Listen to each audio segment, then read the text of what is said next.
Subscribe करा महानुभाव प्रतितिपंथ चॅनलला व बेल बटन अवश्य दाबा लेटेस्ट नोटिफिकेशन प्राप्त करण्यासाठी। दंडवत प्रणाम। जय श्री कृष्ण।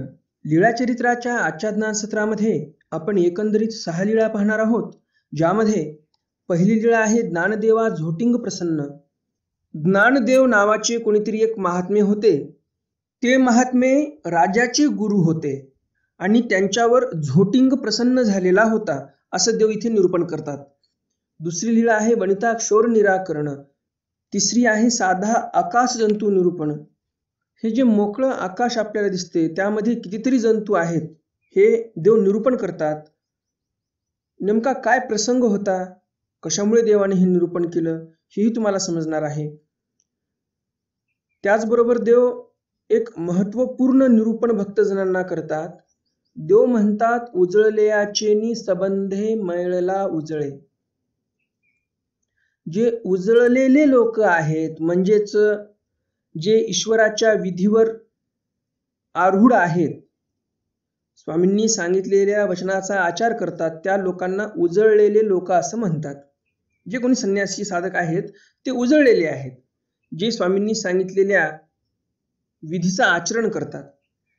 तर अशा अनुसरलेल्या पुरुषांसोबत जर आपण राहिलो, अशा अनुसरलेले जे काही साधनवंत आहेत, साध्वी बाया आहेत, हे जे असे उजळलेले आहेत, यांच्या जर संपर्कात आपण राहिलो, यांचा सत्संग जर आपण केला, यांची जवळीक आपण केली, तर आपणही उजळतो। जे कोणी मळलेले असतील, काय म्हणतात देव, उजळल्याचे संबंधे मळलेला उजळे। जे मळलेले आहेत, देवाधर्मामध्ये ज्यांचं लक्ष लागत नाही, त्यांना देवधर्म करावासा वाटत नाही, असे जे लोक आहेत, यांनी अशा साधू संतांची जवळीक करावी जे ईश्वरीय चर्येवर आरूढ आहेत।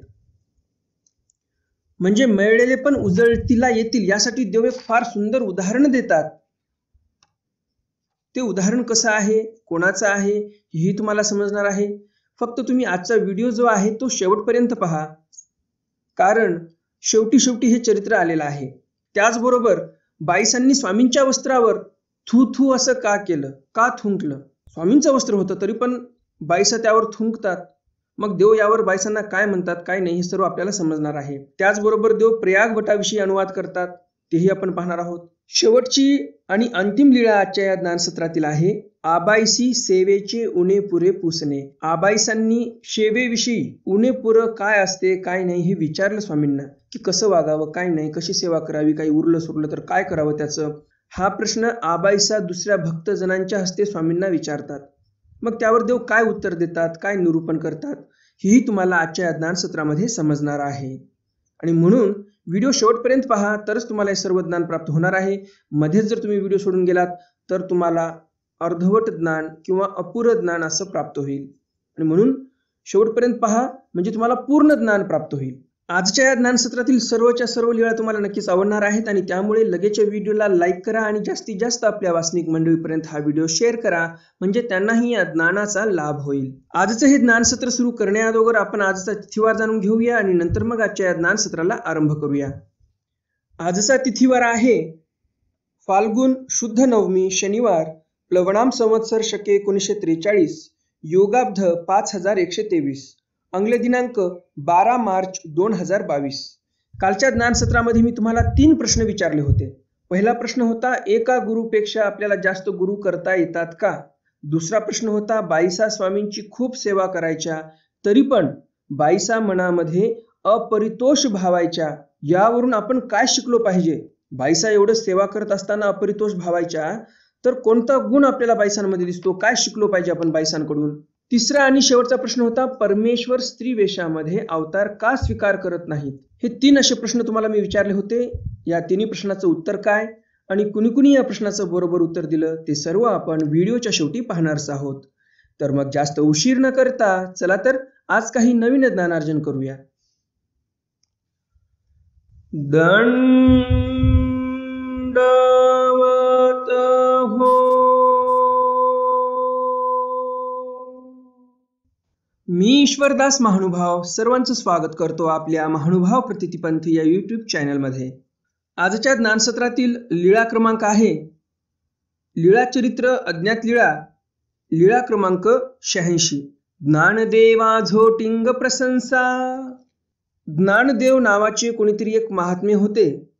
ते महात्मे राजाचे गुरु होते आणि त्यांच्यावर झोटिंग प्रसन्न झालेला होता असं देव इथे निरूपण करतात.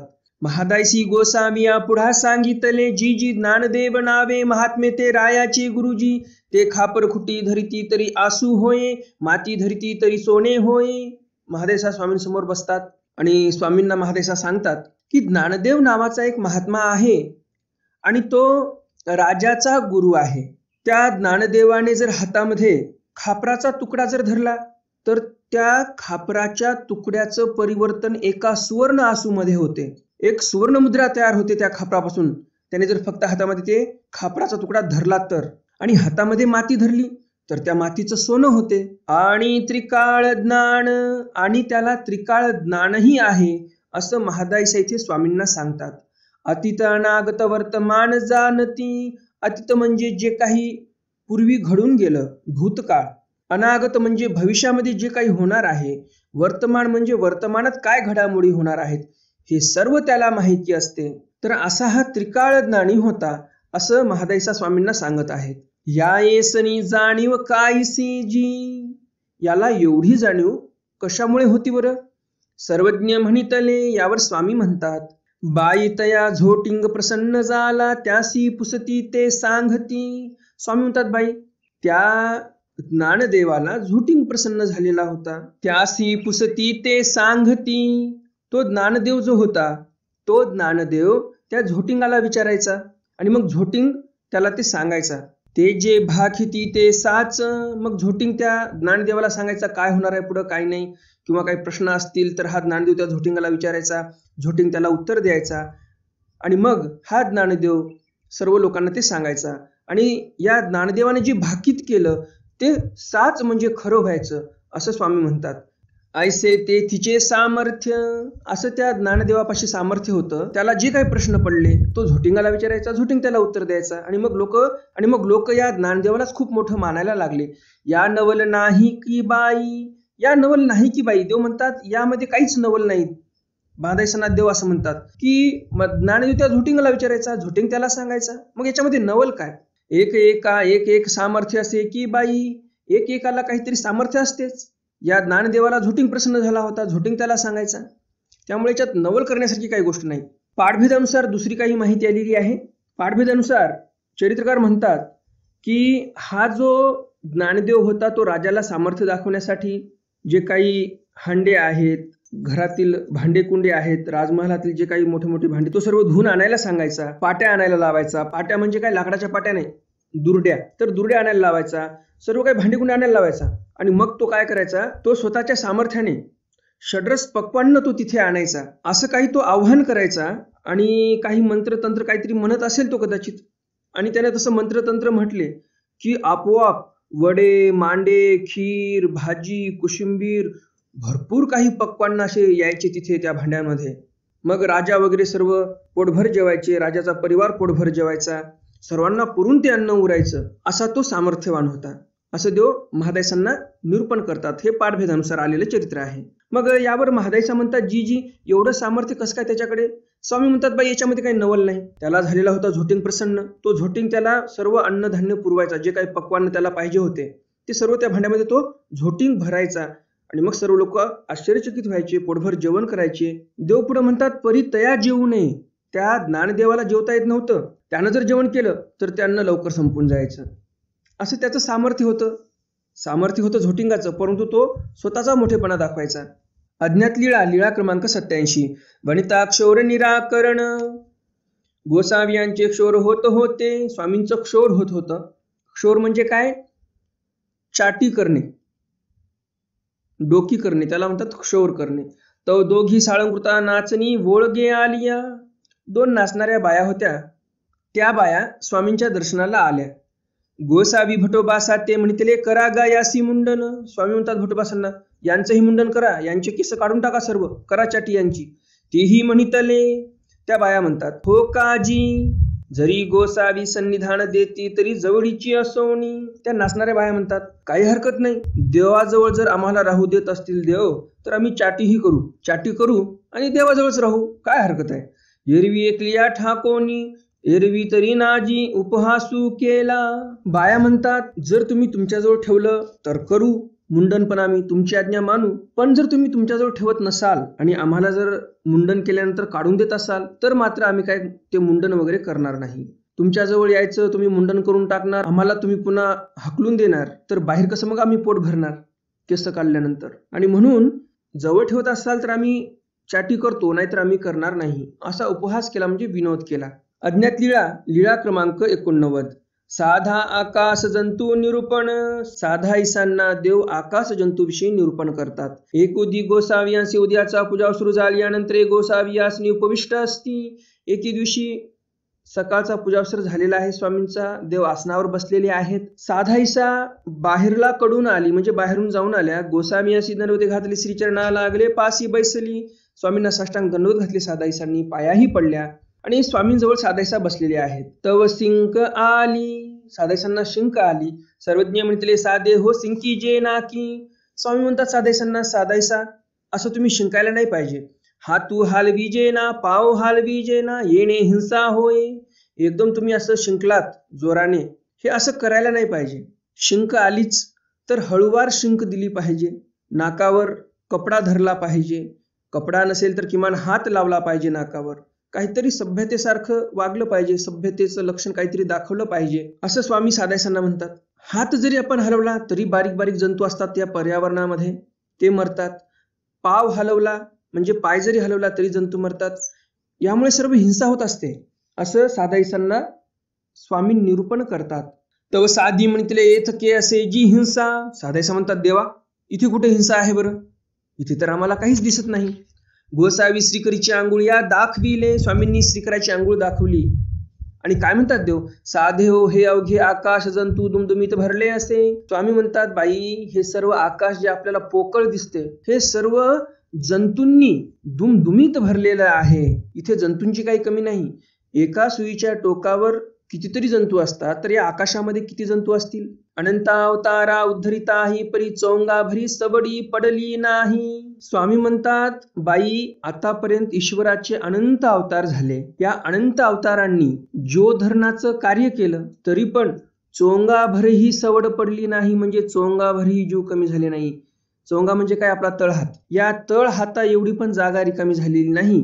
एवढं चुलबुळीत हे आकाश भरलेलं आहे जीवजंतूंनी बारीक बारीक, की तळहाता एवढी ही जागा रिकामी झालेली नाही अजून. असे अनंत अनंत अनंत अनंत जीव आहेत. आतापर्यंत एवढे अनंत अवतार होऊन गेले तरी पण चोंगा एवढी पण जागा रिकामी झालेली नाही. विचार करा, देवाला किती परिश्रम करावे लागत असतील या जीवाचा उद्धार करण्यासाठी. देव म्हणतात, एवढं काम करून तळहाता एवढी पण जागा रिकामी झालेली नाही. एवढे जीव चुळबुळीत भरलेले आहेत या ब्रह्मांडामध्ये, या सृष्टीमध्ये. देवाने आकाशातली गोष्ट केली, जमिनीची तर देवाने गोष्टच केली नाही अजून. जमिनीची गोष्ट केली नाही, समुद्राची गोष्ट केली नाही, तरी एवढे जीव आहेत. तुम्ही विचार करा, किती अनंत अनंत काळ असं देवाचं हे कार्य चालणार आहे जीवधरणाचं. म्हणून गोसावी चोंग्यावरी चोंगा ठेविला. असं म्हणून स्वामींनी चोंग्यावर चोंगा ठेवला. म्हणजेच काय, हातावर हात ठेवला. एक तळहात आहे, त्या तळहातावर दुसरा तळहात ठेवला, असा अनुकार देवाने केलेला आहे. अज्ञात लीळा क्रमांक 90. उजळल्याचे निसबंधे मेळला उजळे. उजळल्याचे निसबंधे म्हणजे उजळल्याच्या संयोगाने, उजळल्याचा जर संग केला आपण, त्यांच्या संयोगाने मळला उजळे म्हणजे ज्यांच्यावर मळीनता आलेली आहे, असे पण लोक उजळतीला येतात. चालू भाषेमध्ये सांगायला गेलं, जे काही आता सर्रासपणे आपण जे मराठी बोलतो त्या भाषेतून सांगायला गेलं तर, गुणी माणसासोबत जर अवगुणी जरी राहिला तरी अवगुणी जो आहे तो सुधरत असतो. देवाला एवढं सांगायचं आहे. गुणी माणसाचा जर आपण संग सांगात ठेवला, त्यांच्या जवळ राहिलो, त्यांच्याकडून शिकण्याचा प्रयत्न केला, तर अवगुणी माणसं पण गुणी होऊ शकतात, एवढंच देवाला सांगायचं आहे. त्यासाठी देव एक सुंदर असं उदाहरण देतात 2 साधकांचं. पाहूया कसं उदाहरण आहे समोर. एकुदी निरूपण होत होते सर्वज्ञ म्हणितले उजळल्याचे निसंगे मेळला उजळे. स्वामी निरूपण करत बसले होते एके दिवशी असंच, आणि स्वामी निरूपण करतात की उजळल्याचे निसंगे मेळला उजळे. मग भक्तिजनी पुसले जी तो कैसा जी. भक्तजन म्हणतात ते कसं काय बरं. सर्वज्ञ म्हटले कहुणा एकाचे दोघ शिष्य होते ते हिंडो निघाले. स्वामी लगेच एक उदाहरण देतात. स्वामी म्हणतात कोण्यातरी एका पंडिताचे 2 शिष्य होते. ते दोघं शिष्य हिंडायला निघाले. हिंडण्यासाठी निघाले म्हणजे टाइमपास करण्यासाठी निघाले असं नाही, तर ते अटनासाठी निघालेले आहेत. असं अटनादिक्रमे निघाले असताना मग एके गावी भेटी केली. असे अटनादिक्रमे निघाले असताना त्यांनी ठरवलं की पुढे आपण एका गावामध्ये भेटूया.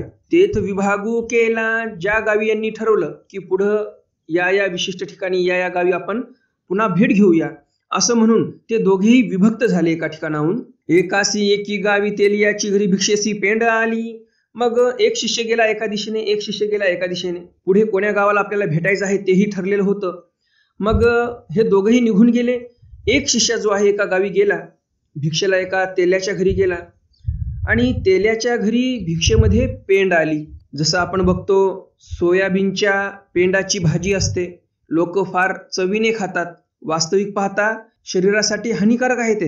ॲलोपॅथीवाले डॉक्टर म्हणत असतील पौष्टिक आहे पौष्टिक आहे, काही पौष्टिक नाही. वास्तविक पाहता सोयाबीन हे धान्यच भारतातलं नाही, हे विदेशातलं आहे. युरोपियन अमेरिकन देशातलं आलेलं धान्य आहे हे. तिकडे हे जे सोयाबीन आहे ते डुकरांना खाऊ घालतात, त्याने फॅट जास्त वाढते डुकरामध्ये आणि मग ते लोक डुकराला कापून खातात.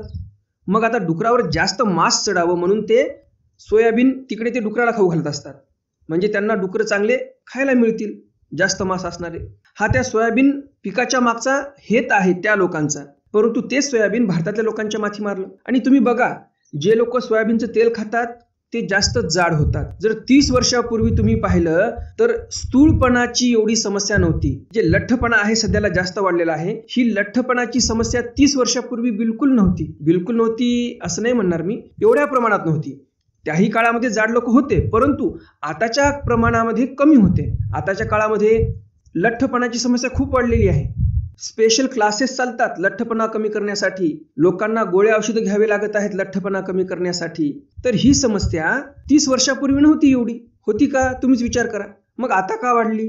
तर सोयाबीनचं तेल जास्त वापरामध्ये आलं, सोयाबीनचं तेल खाण्यात जास्त आलं. ते सोयाबीन आता दुकानामध्ये विकत भेटते, त्याची भाजी करून लोक खातात. तर हे शरीरासाठी हानिकारक आहे. तर अशा तेलीय बियाणाच्या पेंडापासून भाज्या आताच होतात असं नाही, पूर्वीच्या काळामध्ये पण व्हायच्या. पूर्वीच्या काळामध्ये शेंगदाण्याची जी पेंड निघायची, घाण्यामध्ये शेंगदाणे टाकायचे लोक आणि शेंगदाण्यापासून तेल काढायचे आणि मग तेल निघाल्यानंतर ते शेंगदाण्याची जी पेंड असायची त्या पेंडीची भाजी करायचे लोक. तर त्या तेलाच्या घरी पेंडची काही कमी नव्हती. शेंगदाण्याचं तेल काढायचे, तिळाचं तेल काढायचे. मग आता हे जे तेल काढून जी पेंड उरते, तिळाची असेल किंवा शेंगदाण्याची असेल, तर त्या पेंडाची भाजी करायची. तर ती भाजी फार खमंग लागते. तर तीच भाजी या शिष्याच्या भिक्षेमध्ये आली. ते रुचली, ती भाजी त्या शिष्याला खूप आवडली. मग येरी दिसी मागुते गेले. दुसऱ्या दिवशी तो शिष्य पुन्हा त्याच घरी गेला भिक्षा मागण्यासाठी. मागुती आली, पुन्हा तीच भाजी आली. तेही रुची जेविले. खूपच चविष्ट त्यांना भाजी लागली, खूप आवडली, खूप रुचली त्या शिष्याला भाजी. मग तिसऱ्या दिवशी मागुते आले. तिसऱ्या दिवशी पुन्हा त्याच घरी भिक्षेला. मग तेथची भोजन सारिले. मग तिथेच बसून जेवण केलं. नदी नवचतीची, नदीवर जेवायलाही जाणं त्यांनी बंद केलं. मग तेथची असती, तिथेच राहायला लागले. मग झोळीवरी खुंटी अशी ठेवी, ती झोळी तिथेच खुंटीला अडकून ठेवायचे. मग घाणेवरी बैसती, तेलाचा घाणा हाकण्यासाठी त्या घाण्यावर बसायचे ते शिष्य. ते शिष्य म्हणजे कोणता? एकटा शिष्य बरं का. एक शिष्य तर दुसऱ्या गावाला गेला, हा एकटाच आहे. तर घाणा हाकायला लागला. थापटी ती, मग त्या बैलाला थापटायला लागले. अरे चल निघ आता, चल फिर आता. म्हणजे तेलाचं काम करायला लागले. आता ते घाणा फिरवायला लागले तेलाचा. तव एर भेटीची गावी आले. मग दुसरा जो शिष्य होता तो फिरत फिरत फिरत भेटीची गावी आले. म्हणजे ज्या गावामध्ये भेटायचं ठरलं होतं त्या गावी ते पोहोचले. ते तेथ न येतीची. हा शिष्य बसला तेल्याच्या घरी घाणा हाकीत. हा कसा भेटेल त्याला त्या गावी दुसऱ्या शिष्याला? मग शोधित शोधित तया गावा आले. मग शोधित शोधित तया गावा आले. तो शिष्य शोधित शोधित या शिष्याला भेटण्यासाठी त्या गावी पोहोचला ज्या गावामध्ये हा तेल्याच्या घरी घाणा हाकत बसलेला होता. तो एकी सांगितले, तेव्हा एकाने सांगितलं, एकू महात्मा तेलियाचा घरी असे. मग एका त्या गावातल्या माणसाने सांगितलं की एक महात्मा आहे तेलाच्या घरी, घाणा हाकत आहे तेलाचा. आले आणि देखिले. तो शिष्य आला आणि पाहिलं तर काय, खरंच हा तिथे तेलाचा घाणा हाकत आहे. महात्मा माणूस कशाला तेलाचा घाणा हकावा याने, परंतु घाणा हाकत बसला आणि म्हणितले आम्ही ऐसेची होतो ना. आणि मग तो महात्मा जो तेलाच्या घाण्यावर बसलेला आहे, घाणा हाकीत आहे, तो पाहतो या शिष्याकडे, या महात्म्याकडे, म्हणजेच गुरुभावाकडे. हे दोघेही शिष्य होते त्या एका विद्वान पंडिताचे, तर हे गुरुभाव होते.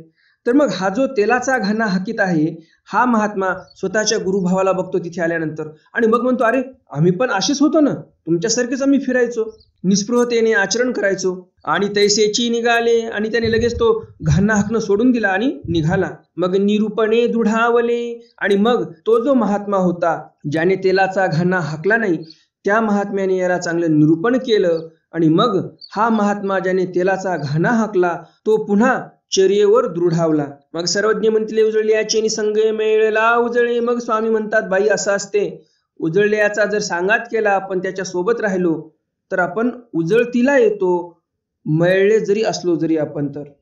आणि म्हणून तुम्हाला मी सांगू इच्छितो की आपण चांगल्या माणसाची संगत केली पाहिजे. आपल्या घरातील जे मुलं बाळ मुली आहेत त्यांना पण सांगायचं की स्वामींची आज्ञा आहे की चांगल्या माणसासोबतच आपण राहिलं पाहिजे. ज्या काही चांगल्या स्त्रिया असतील, जे आचरणशील आहेत, त्यांच्यासोबत राहिलं पाहिजे. किंवा कर्मराटीमध्ये जर आपण विचार केला, प्रापंचिक लोकांसाठी जर विचार केला या वाक्याचा, तर आपण जे लोक यशस्वी ठरलेत त्यांच्या क्षेत्रामध्ये चांगल्या गुणामुळे, सदाचारामुळे, तर अशा लोकांची जवळीक आपण केली पाहिजे. स्वामींची आज्ञा अशी आहे आपल्यासाठी. आणि दैवराठीमध्ये जर विचार केला, जे कोणी संन्यासी महात्मे आहेत त्यांनी चांगल्या सदाचारी आचरणशील महात्म्याचाच सांगात केला पाहिजे. आणि जे वासनिक मंडळी आहेत त्यांनी स्वतःचा प्रपंचही करून चांगल्या महात्म्याचा संग सांगात केला पाहिजे. ज्या कोणी वासनिक बाया असतील त्यांनी चांगल्या साध्वींचा संग सांगात केला पाहिजे. आणि म्हणून एक म्हण आहे, पाणी पिना छान के गुरु करना पहचान के. उगाच कोणीतरी चांगलं बोलत आहे, चांगलं निरूपण करत आहे, चांगलं प्रवचन करत आहे म्हणजे लोक त्यांच्या मागे धावतात आणि मग तो व्यक्ती चांगलाच असेल असं नसते, असं बिलकुल नसते. त्याचं आचरण कसं आहे त्यावर अवलंबून असते तो व्यक्ती कसा आहे. नाहीतर लोका सांगे ब्रह्मज्ञान आपण कोरडे पाषाण असं जर असेल तर तो व्यक्ती काही कामाचा नाही. पूर्वीच्या काळामध्ये एवढ्या पोथ्या होत नव्हत्या. आताच्या काळामध्ये जेवढ्या पोथ्या होतात, महिना दीड महिना, पूर्वीच्या काळामध्ये तेवढ्या होत नव्हत्या. परंतु पूर्वीच्याच काळामध्ये गावच्या गाव उपदेशी झाले. आणि आताच्या काळामध्ये गावच्या गाव सोडून द्या, एखाद्या गावातील गल्लीही पूर्ण उपदेशी होत नाही. याचा अर्थ काय, नुसत्याच पोथ्या प्रवचन केल्यामुळे लोकांना काही कळत असेल असं नाही, तर आपलं आचरण शुद्ध ठेवावं लागते. आधी आपल्याला तसं वागलं पाहिजे, नंतर लोकांना सांगावं. आपण जर चांगले वागत असू तर लोकांना सांगण्याची गरज नाही. लोक आपल्याकडे पाहूनच स्वतःच्या जीवनमानामध्ये बदल करतील. आणि काही लोक असतात की त्यांना सांगावंही लागते, तर तशा लोकांना सांगायचं पण. जे हुशार असतात ते फक्त पाहूनच समजतात. जसे निळभट्टे भांडारेकर, स्वामींना पाहिलं, सर्व काही समजलं, निरूपण करण्याची काही आवश्यकता पडली नाही. बरोबर की नाही? तर जे अधिकारी असतात ते साधू संतांना पाहूनच तसं आचरण करतात. जे सदाचारी साधू आहेत, जे स्वतःच्या चर्येवर दृढावलेले आहेत, अशा साधकांना पाहिल्यानंतरच लोक आकर्षित होतात, उपदेश घेतात. त्यांना निरूपण करण्याची गरज पडत नाही. आणि मग काही असतात की त्या लोकांना निरूपण करावं लागते. अशा वेगळ्या कॅटेगरी असतात लोकांमध्ये पण. आणि म्हणून मी तुम्हाला सांगू इच्छितो की देवाचं जे वाक्य असते ते वासनिकांसाठी खूप महत्त्वपूर्ण असते आणि साधकांसाठी तर महत्त्वपूर्ण आहेच आहे. फक्त आपला दृष्टिकोन तसा पाहिजे. तुमच्याही जीवनामध्ये हे स्वामींचं वाक्य खूप महत्त्वपूर्ण ठरणार आहे. तुमच्या जीवनामध्ये आमूलाग्र बदल आणू शकते हे स्वामींचं वाक्य. खूप छोटं वाक्य आहे परंतु त्याची गहनता फार मोठी आहे. देव म्हणतात, उजळल्याची निसंगे मेळेला उजळे. तुम्ही ज्या क्षेत्रात असाल त्या क्षेत्रातील जे कोणी सदाचारी व्यक्ती आहेत त्यांची जर जवळीक साधली तर तुम्ही यशस्वी होणार, हे स्वामींचं म्हणणं आहे थोडक्यात सांगायला गेलं तर. मग तुम्ही साधक असाल, तुम्ही संन्यासी असाल तर ज्ञानी लोकांचा संग करा, आचरणशील लोकांचा संग करा, तुम्ही यशस्वी होणार तुमच्या जीवनामध्ये. तुम्ही वासनिक आहात, संसारामध्ये गुंतलेले आहात, तुमचा काही व्यवसाय आहे, तुमचा काही बिझनेस आहे, तुमची कोणती नोकरी आहे, तर त्या क्षेत्रामध्ये जे कोणी चांगले लोक आहेत त्यांची जवळीक करा. त्यांच्याकडून नवनवीन तुम्हाला आयडिया मिळतील, संकल्पना मिळतील, तुमचं जीवन बदलून जाईल. आणि हे करत असतानाच देवधर्मही करा. वासनिकांमध्ये जे कोणी चांगले देवधर्म करणारे असतील त्यांचा संग करा, त्यांची जवळीक साधा. प्रपंचासाठी काम करावंच लागते. ते काम करत असतानाही देवधर्माविषयी तुम्ही मागे राहिले नाही पाहिजे. म्हणून चांगला देवधर्म करणारे जे वासनिक आहेत त्यांची जवळीक साधा, चांगल्या साधू संतांची जवळीक साधा. तुमच्या जीवनामध्ये अमूलाग्र बदल घडेल. हे आध्यात्मिक साधना एवढी महान आहे की या आध्यात्मिक साधनेमुळे ईश्वर प्राप्ती होऊ शकते. तर तुमच्या जीवनातील छोटे मोठे गोल जे आहेत, तुमच्या जीवनातील छोटे मोठे जे साध्य आहेत ते का बरं प्राप्त होणार नाहीत तुम्हाला? नक्कीच प्राप्त होतील ते पण. अज्ञात लीळा क्रमांक 91. बाईसी वस्त्र थू थू करणे. बाईसांनी स्वामींच्याच वस्त्रावर थू थू असं केलं. का केलं समोर पाहूया. बाईसी वस्त्र भिजविले होते, भिक्षावसरी गोसावी यांच्या फुट्याचे ओलीचे कोंगते केले. बाईसांनी स्वामींचं एक वस्त्र भिजवलं होतं. एक वस्त्र भिजवून ठेवलं आणि भिक्षेला निघाल्या. भिक्षेला जात असताना स्वामींचं जे उपर्ण होतं फुट्याच्या ओलीचे कोंगते केले. म्हणजे जे फुट्याचं एक तलम वस्त्र होतं त्या वस्त्राचं कोंगतं केलं. म्हणजे डोक्यावर घेण्यासाठी कोंगतं तयार केलं आणि डोक्यावर घेतलं. भिक्षा करून आली. भिक्षा करून आल्या बाईसा आणि झाडूनी घडी केली. मग ते वस्त्र झटकवलं आणि घडी करून ठेवून दिलं. मग थू थू करून दोही हाती धरुणी गोसावी याचा श्रीकरी दिली.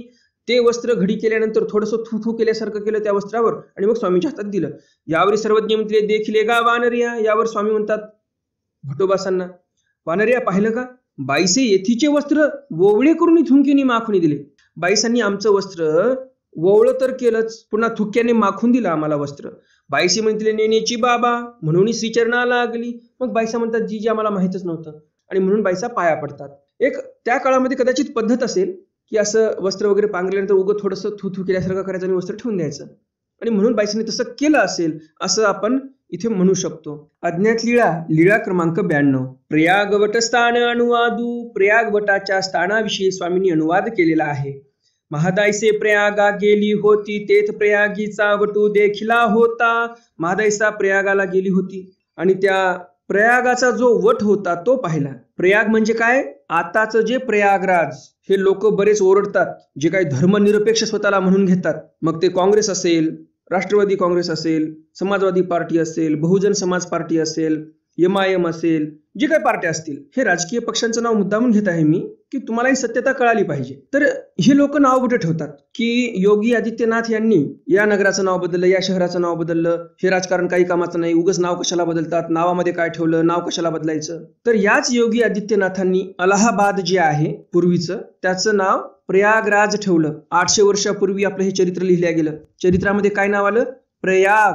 त्या प्रयागाचं नंतर या मुसलमानांनी नाव अलाहाबाद केलं होतं. पूर्वीचं नाव प्रयागराज होतं.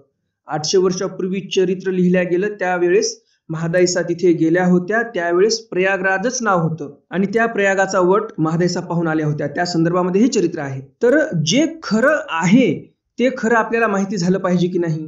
तुम्हाला माहिती होतं का योगी आदित्यनाथांनी त्या अलाहाबादचं नाव प्रयागराज केलं? हे नाव खरं खुरं होतं हे तुम्हाला माहिती होतं का? खरं खुरं नाव हे प्रयागराजच होतं. मुसलमानांनी त्याचं नाव अलाहाबाद केलं. हा इतिहास तुम्हाला माहिती आहे का? कुठे शिकवला का? नाही. मग खरा इतिहास समोर आला पाहिजे ना आपल्या. नाहीतर हे उपटसुंबे लोक जे धर्मनिरपेक्ष स्वतःला म्हणून घेतात हे लोक पुन्हा उभं राहतील की हे जे ग्रंथ आहेत या ग्रंथांमध्ये चुकीची माहिती आली. तिथे प्रयागराज नावाचं कोणतं शहरच नाही उत्तर प्रदेशमध्ये, अलाहाबाद आहे. हे चरित्र चुकलेलं आहे, इथे अलाहाबाद नाव टाकून द्या असं म्हणतील हे लोक. जर आपण जागरूक नाही झालो तर. मला कोणा राजकीय पक्षाचं घेणे देणं नाही, खरं ते तुम्हाला बोलत असतो मी. आणि जरी कोणी बोललं मला की राजकीय लोकांचं नाव तुम्ही घेत जाऊ नका, तुम्ही पार्ट्यांचं नाव का घेता, मला काही एक फरक पडत नाही.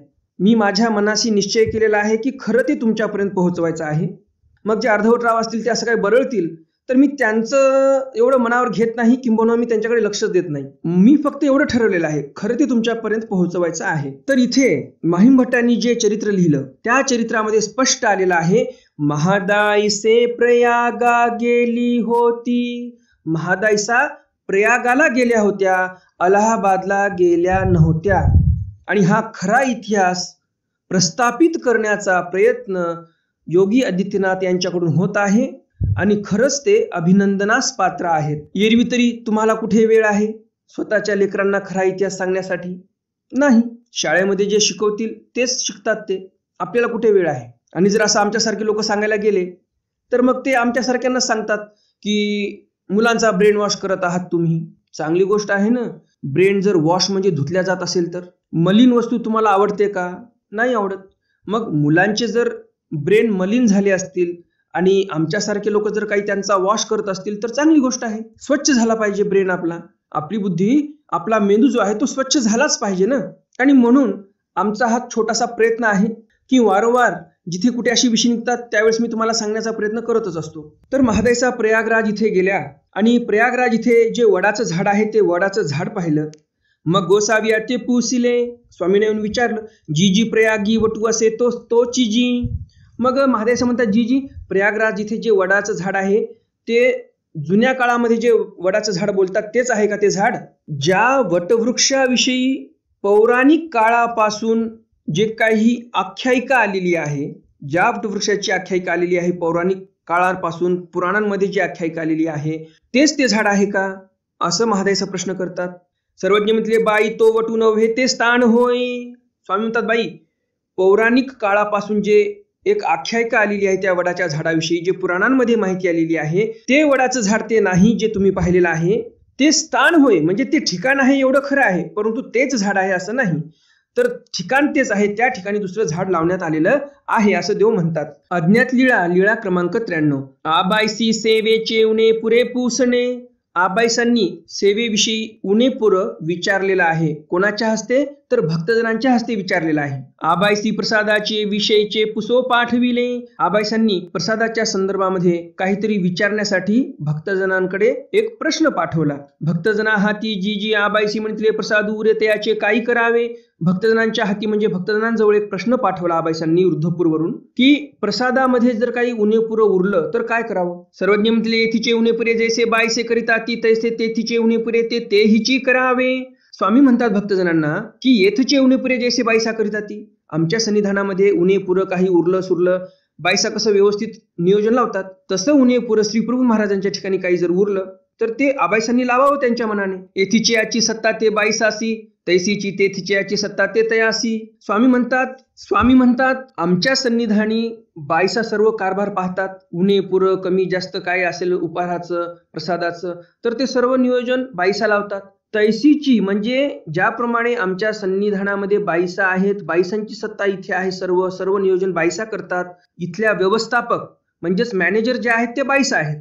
तैसीची म्हणजे त्याचप्रमाणे तेथीची याची सत्ता ते तयासी, म्हणजे श्रीप्रभू महाराजांच्या सन्निधानामध्ये आबाईसा आहेत, आबाईसांची सत्ता तिथे आहे. तिथल्या व्यवस्थापक आबाईसा आहेत तर तिथलं व्यवस्थापन आबाईसांनी करावं. तिथल्या मॅनेजर आबाईसा आहेत तर त्यांनी सर्व ते मॅनेज करावं, व्यवस्था त्यांनी करावी. त्यामध्ये विचारण्याचं काही कारण नाही. तिथे त्यांची सत्ता चालते श्रीप्रभू महाराजांच्या सन्निधानामध्ये. त्यामुळे आबाईसांनी त्यांच्या मनाने व्यवस्थित नियोजन लावावं.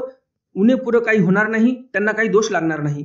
मग आबाईसे तेथीचे आपल्या उहिया पुहिया करीती. मग आबाईसा हे सर्व ऐकतात. निरोप स्वामींनी जो निरोप पाठवला तो निरोप काही काळांतराने स्वामींनी कोणा भक्तजनांजवळ पाठवला वृद्धपूरला. मग तो निरोप आबाईसांना मिळाला. मग आबाईसा स्वतःच्या नियोजनाने, स्वतःच्या बुद्धिमत्तेने विचार करून, उहिया पुहिया म्हणजे काय, सारासार विचार करायच्या आबाईसा आणि मग सर्व व्यवस्थापन करायच्या, सर्व मॅनेज करायच्या. तर स्वामींपसल्या मॅनेजर कोण होत्या? बाईसा. आणि श्रीप्रभू महाराजांजवळच्या मॅनेजर कोण होत्या? आबाईसा होत्या. हे आपल्याला या चरित्रातून कळालेलं आहे. तर अशा प्रकारे जे काही चरित्र आपण सर्वांनी श्रवण केले, ही श्रवण भक्ती केली, या श्रवण भक्तीतील सर्व चरित्र तुम्हाला नक्कीच आवडले असतील. आणि अजून जर तुम्ही या व्हिडिओला लाईक केलं नसेल तर लगेच या व्हिडिओला लाईक करा आणि जास्तीत जास्त आपल्या वासनिक मंडळीपर्यंत हा व्हिडिओ शेअर करा, म्हणजे त्यांनाही या ज्ञानाचा लाभ होईल. आजच्या ज्ञानसत्रातील प्रश्न आहे, स्वामींनी सांगितलं आपल्याला उजळले याचेनी संगे मैळला उजळे. हे वाक्य वासनिकांसाठी किती महत्वपूर्ण आहे, कोण्या प्रकारे महत्वपूर्ण आहे, हा आजच्या ज्ञानसत्रातील पहिला प्रश्न आहे. आणि दुसरा प्रश्न आहे, साधाईसांनी जे शिंक दिली त्या संदर्भामध्ये जे स्वामींनी निरूपण केलं ते आपल्यासाठी किती महत्वपूर्ण आहे, त्या निरूपणानुसार आपण कसे वागलो पाहिजे, हा दुसरा प्रश्न आहे. आता पाहूयात आपण कालच्या ज्ञानसत्रातील प्रश्न, त्याचं उत्तर आणि कोणी कोणी त्या प्रश्नाचं बरोबर उत्तर दिलं त्या सर्व वासनिक मंडळींची नावं. कालच्या ज्ञानसत्रामध्ये मी तुम्हाला प्रश्न विचारला होता, एका गुरुपेक्षा जास्त गुरु करता येतात का? तर हो, एका गुरुपेक्षा जास्त गुरु करता येतात. ज्यांच्यापासून आपल्याला ज्ञानार्जन करायला मिळते, ज्यांच्यापासून आपल्याला काही नवीन शिकायला मिळते, अशांना आपण गुरु केलं पाहिजे. तर ही आज्ञा कोणाची आहे? तर स्वामींची आज्ञा आहे स्वतःची. हे काय माझं मी सांगत नाही, तर लीळाचरित्र ग्रंथामध्ये आलेलं आहे की दुसरा गुरु करता येत असतो. हे झालं पहिल्या प्रश्नाचं उत्तर. दुसरा प्रश्न होता, एवढी सेवा बाईसा करत असताना ते अप्रितोष का भावायच्या? याचं उत्तर आहे की भक्ताचं हेच तर लक्षण आहे. कितीही सेवा करायला मिळाली तरी भक्त म्हणतो माझ्याच्याने देवाची सेवाच होत नाही. तर हाच तर गुण आहे भक्ताचा की कितीही केलं तरी असं वाटते मी देवाचं काही केलंच नाही का. आणि म्हणून बाईसा अपरितोष भावायच्या, कारण बाईसा ज्या आहेत त्या खऱ्या भक्त होत्या देवाच्या. तिसरा प्रश्न आहे, परमेश्वर स्त्रीवेशामध्ये का अवतार धारण करत नाहीत? ह्यामागचं कारण असं आहे की एकतर पुरुष देह हे अधिकारी आहे, पुरुष देह उत्तम आहे आणि ईश्वर हा शब्दच मुळात पुलिंगी आहे आणि म्हणून परमेश्वर स्त्रीवेशामध्ये अवतार धारण करत नाहीत, पुरुष वेशामध्येच अवतार धारण करतात. आणि दुसरे कारण मी असं सांगितलं होतं की परमेश्वर अवतार 32 लक्षणी आहेत, सर्वज्ञ श्री चक्रधर स्वामी किंवा इतरही जे काही ईश्वर अवतार झाले ते एकदम सुंदर असतात. आणि त्यांनी जर स्त्रियांमध्ये अवतार धारण केला आणि जर यदाकदाचित कोण्या काही अमंगळ अशा मनुष्याच्या मनामध्ये, एखाद्या अवगुणी अशा मनुष्याच्या मनामध्ये काही विकृत भावना निर्माण झाल्या, काही विकृत चेष्टा त्याने केल्या, तर तुम्ही सांगा त्या जीवाला किती भयंकर नरकामध्ये सडावं लागेल. अनंत काळ निघून जाईल परंतु ते पाप काही धुतल्या जाणार नाहीत. आणि म्हणून देवाला असं वाटते की कशाला आपल्यामुळे या जीवाला नरकात धाडायचं आपण. हे जे जीव आहेत हे जीव पण आपलेच लेकर आहेत आणि मी कशाला कारणीभूत होऊ असं परमेश्वर म्हणतात की स्त्री वेशामध्ये अवतार घ्यायचा आणि उद्या काही कमी जास्त झालं तर त्या बिचाऱ्या जीवाला नरकात जावं लागेल. तर देव एवढा विचार करतात या जीवाविषयी पण. हा देवाचा मोठेपणा आहे, उदात्तपणा आहे आणि काय बोलावं शब्द कमी पडतात जर देवाविषयी सांगायला गेलं तर. तर असो, देव किती श्रेष्ठ आहेत, किती आपल्यावर कृपा करतात, किती दया मया कृपा करुणा सर्व गुणांचा वर्षाव करतात देव आपल्यावर आणि एवढा विचार करतात देव आपल्याविषयी. आणि हाच माऊलीपणा देवाचा आपल्यावर आहे म्हणून तर कुठेतरी व्यवस्थित सृष्टी चालत आहे. आणि एवढं कळून पण आपण जर अनुसरण घेत नसेल तर आपल्यासारखे आपणच टिंब टिंब टिंब आहोत. फिल इन द ब्लँक, रिकाम्या जागा भरा. आता हे टिंब टिंब टिंब इथे काय शब्द भरायचा तोही शब्द एकदा कमेंटमध्ये कमेंट करा. हाही तिसरा प्रश्न असा समजून घेऊ शकता तुम्ही. तर उत्तर तर तुम्हाला समजलेलंच आहे तिन्ही प्रश्नाचं. आता पाहूयात आपण बरोबर उत्तर देणाऱ्या वास्तविक मंडळींची नावं. बरोबर उत्तर देणाऱ्या वास्तविक मंडळींची नावे पुढील प्रमाणे: निर्मलाताई फिरके, तारामावशी पटाईत, तुकारामजी खानसुळे, निवृत्तीजी खाडे, शामरावजी नरवाडे, मंगलाताई मेटे, संतोषजी रासकर, प्रभाकरजी मुंगल, देवानंदजी काकडे, जिजाताई लिपारे, ज्ञानेश्वरजी महाजन, संध्याताई पाटील, मयुरीताई दीक्षित, आशाताई दीक्षित, दुर्गाताई भावे, कमलताई टोणपे, भागुरावजी कदम, राजूजी वैद्य, भूपाळजी साळवे, आरतीताई कदम, लताताई चिपडे, नंदिनीताई गिरी, शालिनीताई राऊत, विश्वासजी गोरे, राजश्रीताई वर्देकर, डॉक्टर सतीशजी उरे, पुष्पाताई धनवटे, मेधाताई देशपांडे, माधुरीताई भोपळे, लहूजी मादगुडे, रुक्मिणीताई मादगुडे, रुचाताई उगले, अनुपमाताई राऊत, संध्याताई सुरेश, बाळासाहेबजी काळोखे, स्वातीताई बावडेकर, अच्युतरावजी अडवे, ज्ञानेश्वरजी उगले, योजनाताई भरते, प्रकाशजी साठे, मुकेशजी भुयार, माधुरीताई चौधरी, पंडितजी जावळे, निर्मलाताई जावळे या सर्व वासनिक मंडळींनी अगदी बरोबर उत्तर दिलेली आहेत. तुम्हा सर्वांचं खूप खूप अभिनंदन. तुम्ही ध्यान देऊन पोथी ऐकलीत आणि अगदी व्यवस्थित आणि अचूक अशी उत्तरं तुम्ही सर्वांनी दिलेली आहेत. ज्याप्रमाणे तुम्ही कालच्या ज्ञानसत्रातील प्रश्नाचं उत्तर दिलं त्याचप्रमाणे तुम्ही आजच्याही ज्ञानसत्रातील प्रश्नाचं उत्तर नक्कीच देणार अशी अपेक्षा आहे. तर मग भेटूया उद्याच्या ज्ञानसत्रामध्ये सर्वज्ञ श्री चक्रधर स्वामींच्या काही नवीन चरित्रांसह, ज्यामध्ये स्वप्न दाखवणे, आसू कथन, बाईसा स्नान प्रश्नू, भटी औसाते खवळणे हे सर्व असे ज्ञानवर्धक चरित्र आपण उद्याच्याही ज्ञानसत्रामध्ये पाहणार आहोत. तर मग भेटूया उद्याच्या ज्ञानसत्रामध्ये सर्वज्ञ श्री चक्रधर स्वामींच्या काही नवीन चरित्रांसह. तोपर्यंत दंडवत प्रणाम. जय श्री कृष्ण. दंड